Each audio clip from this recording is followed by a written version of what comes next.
Egypt, land of pharaohs, of gods, of eternity. Its pyramids pierced the sky. Its monuments defy time itself. But history has a way of casting long shadows, and in that shadow, another kingdom rose. A land older than the pyramids. A people whose kings once wore the crowns of Egypt, not as conquerors, but as heirs. This is the story of Kush, the kingdom that rivaled Egypt and won. South of Egypt, beyond the first cataract of the Nile, lies Nubia, one of the oldest centers of human civilization. Long before the first pyramid rose at Giza, the people of Nubia built kingdoms rich with gold, cattle, and artistry. Their earliest known kingdom, Ta Seti, dates back to 3500 BCE, possibly the world's first organized state. Egypt's first dynasties borrowed much from these southern neighbors: trade, weapons, art, even royal rituals.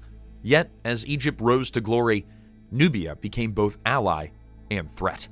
The Egyptians called their land Kush, the kingdom of the bow, famed for its deadly archers and unbreakable warriors. For centuries, the two lands shared a river and a rivalry. The Nile was more than a river, it was a lifeline, and on its banks, the two powers grew intertwined. Egypt craved Nubia's gold, ivory, and slaves. Kush, in turn, adopted Egyptian gods, hieroglyphs, and architecture, blending them with its own African roots. They worshipped Amen, the hidden god, and built temples that mirrored those of Thebes. But beneath the surface, Kush remained distinct, proud, independent, and waiting. When Egypt's power waned during the Second Intermediate Period, Kush thrived. And when Egypt rose again under the new kingdom, pharaohs marched south to control Kush's riches. The Kushite capital, Napata, was conquered, its rulers subdued. But conquest cuts both ways. Egypt left behind not just soldiers, but ideas, religion, and ambition.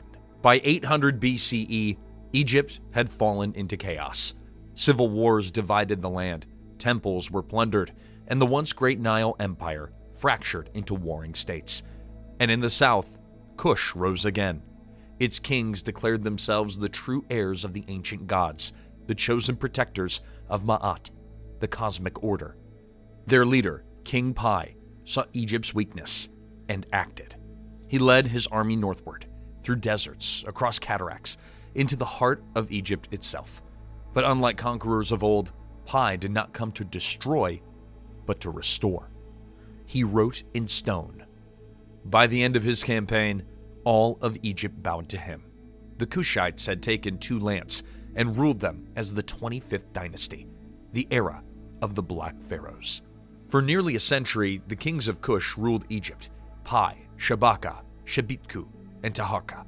They were foreign by blood, but Egyptian in heart. They revived old traditions, rebuilt temples, and restored the power of Amen. Under their rule, Egypt's art and architecture flourished again, elegant, refined, deeply spiritual.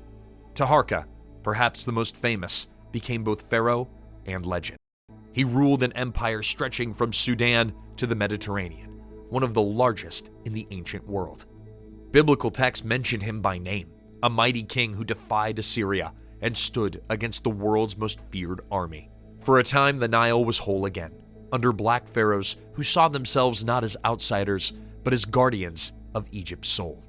But empires are fragile things. The Assyrians swept in from the east, armed with iron and vengeance. Egypt's armies crumbled, and the Kushite pharaohs were forced to retreat south, back to their homeland. Yet, in their exile, they did not fade. They founded a new capital, Meroe, a city of iron, wealth, and wonder. Here they built hundreds of pyramids, smaller and steeper than Egypt's, but no less magnificent. They created a writing system of their own, Meroitic, a language still undeciphered today. Even after Egypt fell under Persian, Greek, and Roman rule, Kush endured.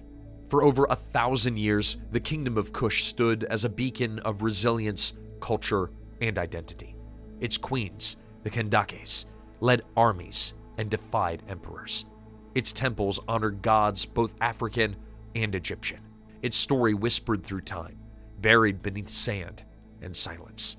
Today, few know their names, but every pyramid in Nubia stands as a reminder that history is not written only by the victors, but by those who refuse to disappear. This was the kingdom that rivaled Egypt, that ruled it, renewed it, and outlasted it.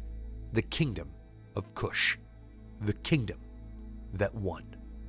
If this story moved you, be sure to subscribe to Veil of Ages and step deeper into the forgotten chapters of our past. Because history, it isn't dead. It's only waiting to be uncovered.